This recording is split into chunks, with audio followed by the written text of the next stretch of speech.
ఎంతో కష్టపడి తీసిన వీడియో అండి. జమలాపురం శ్రీ వెంకటేశ్వర స్వామివారి దేవస్థానం దగ్గర కళ్యాణ మండపం వగలమాతాదేవి స్టేడియంలో కళ్యాణం, వెంకటేశ్వర స్వామివారి కళ్యాణం, శ్రీవారి కళ్యాణం అండి. చూడండి, ఇవన్నీ పార్కు, చెరువు గట్టి అన్నీ చివరిని చూపిస్తా చూడండి.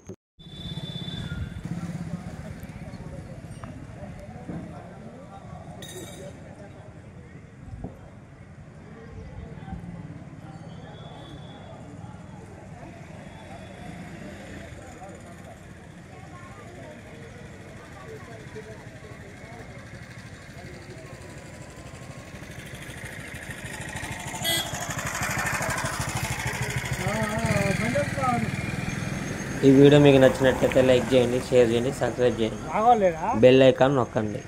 మా వీడియోలు మొత్తం మీ దగ్గర చేరుకోండి. చూడండి, శ్రీ వెంకటేశ్వర స్వామి వారి కళ్యాణ మహోత్సవం.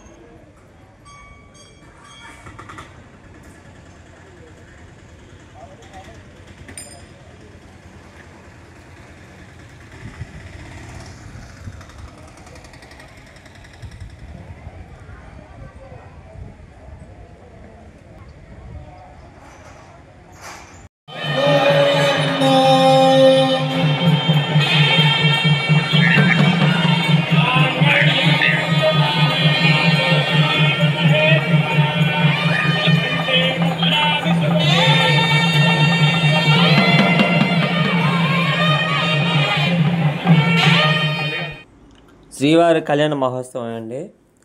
జమలాపురంలో వగలమాత దేవి స్టేడియం అండి. చూసారండి, ఈ స్టేడియంలో కళ్యాణం జరిగిందండి స్వామివారిది. నిత్య కళ్యాణం పశ్చిమ తోరణం అంటారు. అయితే స్వామివారి కళ్యాణం, శ్రీ వెంకటేశ్వర స్వామివారి కళ్యాణం జమలాపురంలో వెంకటేశ్వర స్వామి కళ్యాణం రోజున జరిగిందండి. అందరూ చూడదగ్గ ప్రదేశాలు, వింతలు, వినోదాలు, విశేషాలు, ఆహ్లాదకరమైన వాతావరణాలు ఎంతో చెప్పుకున్న అసలు మనకి చాలానని ఎన్నో సంఘటనలు ఉన్నాయండి. స్వామివారి చరిత్ర కూడా అద్భుతమైనదండి, మామూలుగా లేదండి. పెద్ద తిరుపతిలో ఏ విధంగా అయితే ఎంతో ప్రసిద్ధకరమైన ఆహ్లాదకరమైన వాతావరణాలు ఉంటాయో ఇక్కడ కూడా మీరు అన్నీ పొందవచ్చును.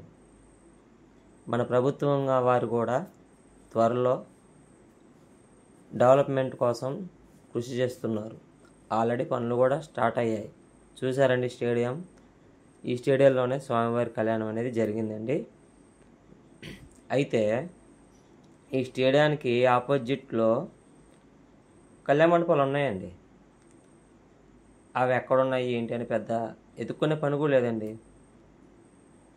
వగలమాతాదేవి స్టేడియంకి ఆపోజిట్లోనే, ఎంతో దూరం కాదు, దగ్గరలోనే కళ్యాణ మండపం అయితే ఉందండి. అక్కడ పెళ్ళిళ్ళు చేసుకోవచ్చు.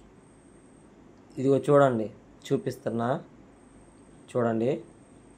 ఇదిగోండి, ఇవేనండి కళ్యాణ మండపాలు. అదిగోండి చూడండి. ఇదిగోండి, ఇది అన్నదాన సత్రాలు అంటారండి. వచ్చిన వారందరూ అక్కడ భోజనం చేయొచ్చు. ఇక్కడ చెరువు అండి.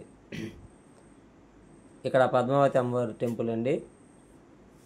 చూడండి ఎంత బాగుందో. చూసారా ఫ్రెండ్స్, ఎంత బాగున్నాయి అంటే అంత బాగున్నాయి. స్వామివారి టెంపుల్ అండి. దూరం నుంచి లాంగ్లో తీసి ఏమిటి వీడియో మధ్యలో చెరువు అని చూపిస్తున్నారని అనుకోవద్దండి. చూడండి, పర్యాటక కేంద్రాలుగా చేస్తున్నారండి.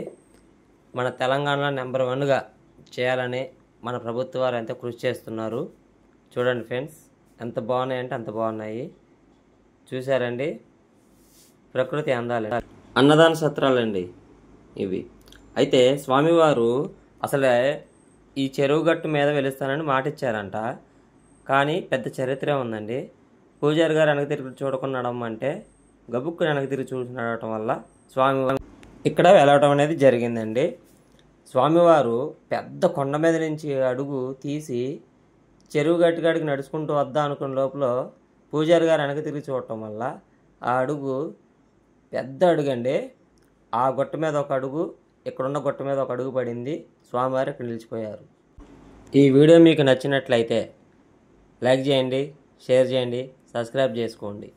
మరిన్ని వీడియోల కోసం కింద ఉన్న డిస్క్రిప్షన్లో లింక్ ఇస్తామండి. ఆ లింక్ని క్లిక్ చేయండి. మీ దగ్గరికి మేము తీసిన వీడియోలన్నీ మీకు దగ్గరకు వస్తాయండి.